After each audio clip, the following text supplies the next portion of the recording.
Hey, what's up, YouTube? Day number 2. Said I would do it. Gonna try to stay true to my word.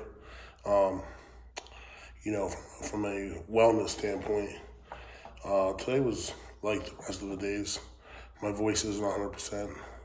Just kind of had a coughing fit a few minutes ago, but I mean, I'm able to talk right now, so kind of wanted to do another video, go over some stuff. This last 2 months as I've been sick, and I've been doing a lot of, YouTube videos, watching, and kind of like intrigued by these preppers. I watched several of them, the Canadian prepper guy, the Alaskan prepper. Marfugel says that they're preppers as well, but they never really. They used to talk about it, but they don't really do too much anymore with it. Who else? I used to watch Richard from Boston quite a bit. He was a prepper, but he kind of I think went off the deep end a little bit. And then there was another guy that there's the Angry Prepper. I don't really follow him too much. None of you probably know, or some of you probably, maybe some of you know, but the one guy's name is Woodward TV, Jay from Woodward TV. He talks about some prepping things and whatnot. And he's not really like a prepper by nature, but he does cover some of it. So he's got some great videos and great information out there. So if you're not familiar with his channel, look him up. But anyway, so I've been watching all these prepper videos. It's got me kind of like, I don't know. You know what it is? I'm like 47 years old right now. My daughter's about to give birth to some twins, maybe tomorrow, or quite possibly on, she's scheduled for a C-section on Wednesday. So, that's the kind of thing that makes you second guess, your life a little bit.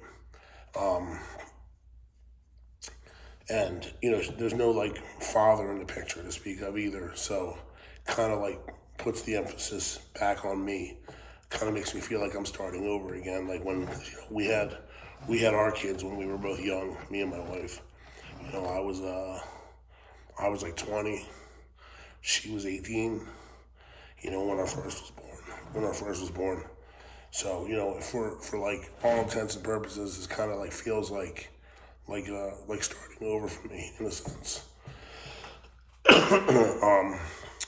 And then I'm kind of looking for a hobby too. I'm shooting today from our wood shop. I'll give you a little panoramic view of the wood shop. There's a table that we're working on, some other furniture pieces, some doors in the background. All of our tools and whatnot. See those shelves I built? We did a video on that up top. I still gotta load them, but basically from the one we did those, I got sick. So, and then there's that charging station I made. Actually, gets quite a bit of good use. I'm really happy I made that. Can't wait to get back out here working again. And I don't go out and do much anyway, so it's not pretty much almost any night of the week I'd come out here and do whatever I want as my hobby. But I'm thinking about building one of those teardrop campers that I've been watching a lot of DIY videos on. I think it'd be a neat project to do. So I'm kind of scanning Facebook Marketplace right now for a free or really low cost trailer that I can start working on it with. Last night I was on Amazon, just kind of window shopping, if you will. So I started adding stuff to the cart for it because I think it would be a neat project. It might be something fun for me to do, is to go out there and just do little overnight camping trips in it, So it kind of gives me a little bit of excitement thinking about these things. So today's video, it's going to be about it started off when I was writing my notes. I started writing about inflation. Because, we're all aware of where we are right now with inflation. If anybody's been to the store in the last 3-4 months, you're feeling it. You're seeing it all over the place. You're feeling it at the gas pumps.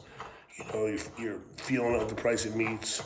You're feeling it, basically all goods. Anything that has to come by truck or rail or ship or plane or whatever, everything's inflated. I know the average, the national average, it says something like 8% or something like that, which is like horseshit because,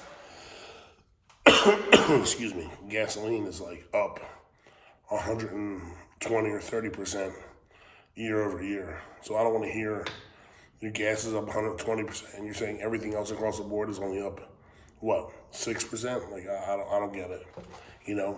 Meats, chicken, sodas, canned goods. I mean, there's nothing in the stores right now that's not like pretty much doubled in price, more or less. I mean, I remember a year ago when chicken was going for $1.99 a pound, boneless chicken breast. You can't even find it near that for now. Now you can't even buy bone-in like split breasts for $1.99 a pound. It's wild. I remember in the summer when the meat thing was going up, and there was like all these pictures of fillets at like Costco that were like $47 a pound. Like one tenderloin was like $210. Like it's crazy. But yeah, the price of everything is going up. Gas, all your essentials. As I said, I'm a contractor by trade, so I deal in lumber. I deal in lumber and building materials, windows, vinyl windows, Anderson windows, doors, lumber, cement board, decking, fasteners. I mean, this is kind of crazy. 4 months ago, maybe 5 months ago, a box of galvanized 3-inch nails for my coil framing nailer were $60 a box. I bought a box on a deck that we had framed. My framer needed another box. I went and bought it and looked at my receipt the next day when they emailed it to me. These nails are $150 a box right now. $150. That's like that's like almost 2.5 times the cost that they were. It's like I'm building this deck, and mind you, the deck is a nice size. It was redoing the first floor deck and expanding it quite a bit, adding like another 300 square feet to it, I guess, and then building a fiberglass deck above it, and then putting a roof over the fiberglass deck.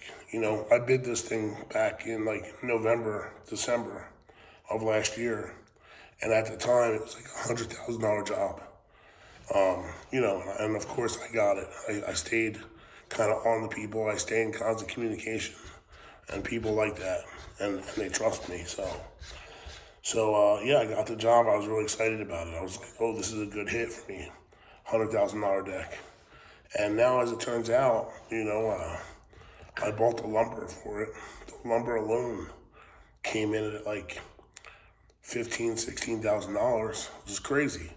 Tomorrow I'm getting a shipment of the decking and all the PVC material that's going out.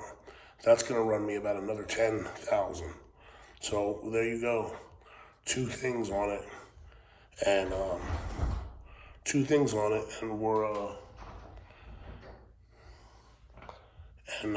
already spent 25% of the money, and I still have to like fix the siding. We put a shingle roof on it, and I had to buy a couple doors, a new slider door, a new man door for the second floor, and I got to pay for the fiberglass guy to do his thing, and we got to put railings on this whole job. And like I said, we're siding, so I can see what I thought would have been like $40,000 in profit on this job is really going to turn into like maybe, if I'm lucky, 20 to 25. And I mean, I know that sounds like a lot of money, and I mean, I guess it is a lot of money, but when you're staring at what you could have made, and now you're going to make half of that, it hurts like anything else, But yeah, that's how the inflation is affecting my business and my lifestyle. Not to mention, I've said this before, I drive a diesel truck. So I'm paying $5.25 a gallon for diesel right now. Luckily for me, I mean, this is a blessing. Well, it's not really a blessing. But last week I put my truck in for an oil change. And at the time they did some, I asked for an alignment, and then I had them price new tires for it. And they were pretty comparable to what I was going to get from Tire Buyer. So I just told them to go ahead and do it. So, but while they were inspecting and checking it out, they saw that my ball joints went bad. And then upon further inspection, they found out something was seized up in one of my axles, in my front axle. And that was the problem. That was the reason the ball joints went. So like what went in for a free oil change ended up costing me like $3,200 today. It's crazy. It's crazy. The next thing I want to talk about is, which goes hand in hand with inflation, is hoarding versus prepping. You get all this flack if you're in the store and you're walking around and you start like throwing multiples of things in your car. People are like, oh, he's taking all the stuff, all this, all that. But it's like, I don't know. Of course I don't want anybody to starve or go hungry or anything like that. But like, at the same time, I got me, my son, my wife, my 2 daughters, and now I'm gonna have 2 granddaughters as well. Like we gotta live, we gotta eat. I'm like mortified by reading these stories about how there's a formula shortage in the country right now. I mean, who would have thought in America? I mean, I know we're entitled. I got that white privilege thing, blah, blah, blah. But like, who would have thought in America you'd have to worry about the ability to feed your infant child baby formula? That people are like breaking down in the stores, crying, because they can't locate the kind of formula that their kid, can tolerate. I'm like, it blows me away. It makes me like, what am I gonna do when I got these granddaughters? I'm gonna go to every store and I'm gonna buy it. What I find, I'm gonna buy. I'm not running out. I'm not like, I don't want to be like a hoarder. I don't want to make somebody else's life harder. But I'm also not. I'm not running out. Like I'm not like running out of toilet paper. I'm not running out of paper towels. I'm not running out of chicken. Like I'm not running out of pasta. I will stock and set myself up that if I gotta last a year, like because of this inflation and this supply chain shortage and blah blah blah that we're living through, like I'll tell you what, I'm not even playing games. I'll go out there. I'll spend $1,000 tomorrow to make sure that me and my family do well for the next year. And honestly, I can say that because things have been good where I live, and our business has been blessed. I'm really appreciative of the amount of work that we get. And we do a good job. Like we do a bunch of bathrooms and decks and this thing and that thing, and we have a lot of referrals. I don't do a whole lot of advertising, so most of our stuff is all word of mouth. And people like us and they trust us. I got jobs I looked at. I looked at a deck last night. I got to look at another bathroom on Friday. I got 2 more bathrooms to start. I got converting a mechanical room into like a guest room soon. I got a new house build that I have to do with a friend of mine in the next town down. I got an addition to do at the end of the summer for somebody that lives on my street. Like I'm blessed. It's been really good. It's been really beneficial, living here and working here and being in this business. But with that comes the stress, and probably part of that is why I've been sick for the last 2 months is the stress of it. But we're trying to get it together right now and make some adjustments so that we can finish some of these jobs that we're on, to ease our workload. So, and luckily we hired a new guy who he just came across the border, and I'm not afraid to say that, and I don't care that he's here illegally, honestly. Some of you might look at that and think that it's a bad thing, but yo, man, these people work. He wants to work. He wants to learn. He's doing a good job. Hell yeah, I'm all about it, you know? I've worked with Spanish people all my life in all my businesses. You know, when I was in before I was in construction, I was in the restaurant business. Everybody in the restaurant business is Spanish, and most of them are here illegally. It always has been that way. Doesn't mean that they're not good people. Doesn't mean that he's not a family man, you know, trying to do what's best for his family, you know? It's a crazy situation for them. So, you know, and I guess, I guess I'm gonna, you know, like support him and help him help his family, you know, but helping him help his family at the same time helps me help my family, you know, and it's part of the reason why tomorrow, if I wanted to walk out and drop $1,000 on supplies and stockpile some food and resources here in the house, that I can do that, you know. So that's just how it goes. But I'm hoping to I know I'm all over the place with stuff. I'm hoping though, in the next few months, as I said, after I finish these wood shop projects that I have going on, I'm gonna start working on that teardrop camper. So I'm gonna shoot some videos about that as that's happening. But then I'm also gonna try to dive pretty deep into this whole prepper lifestyle and start prepping, for real, because honestly, the last 3-4 years, this country's getting out of control, getting a little crazy. And I think that it's safe for us to be in a position where we can survive for a few months to a year, sort of off grid, if you will. And I mean that, off grid. We're not off grid in this house right now. And I don't really trust the solar companies and whatnot, so I won't do that. But I am looking into purchasing my own solar equipment slowly so that I can build a battery bank, you know, and be able to power parts of my house. But in the meantime, I'll show you this. I did recently make an upgrade in our garage over here. A friend of mine is an electrician. And, that's outside there.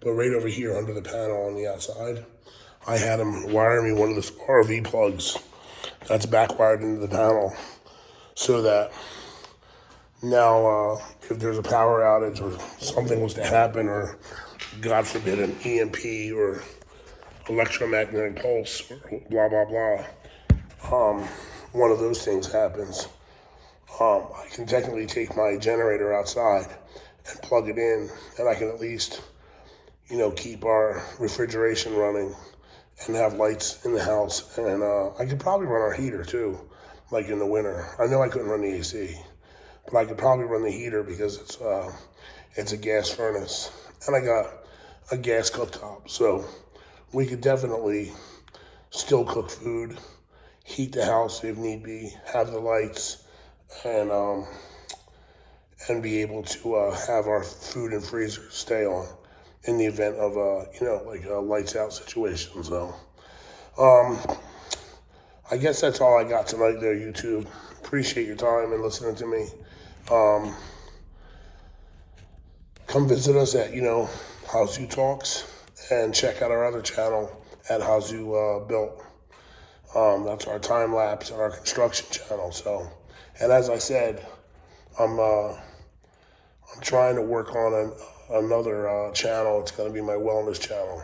And looking at me, I don't look. I know I don't look well. I'm a big dude. I'm 350. But I realized that's part of this illness that I've been dealing with. It seems like I know that I've got to lose some weight and slim down, because I can feel the effects that it's having on my overall health, the detriment of carrying this weight around for the last 30 years. So, I've been eating pretty healthy, a lot of vegetables and proteins and whatnot. And my wife's been making me walk, which I fight her, but in reality, I'm thankful that she pushes me to, because I know it's important. So Just stay on the lookout for my wellness channel. I don't know what it's going to be called yet, but it'll be, we'll be starting that one soon. And then, like I said, I'll probably have a fourth channel, which will be like our prepper slash, living off grid, camper life channel. That'll be coming in the future. So that's all I got for today. So thanks for your time. I'll see you on the next one.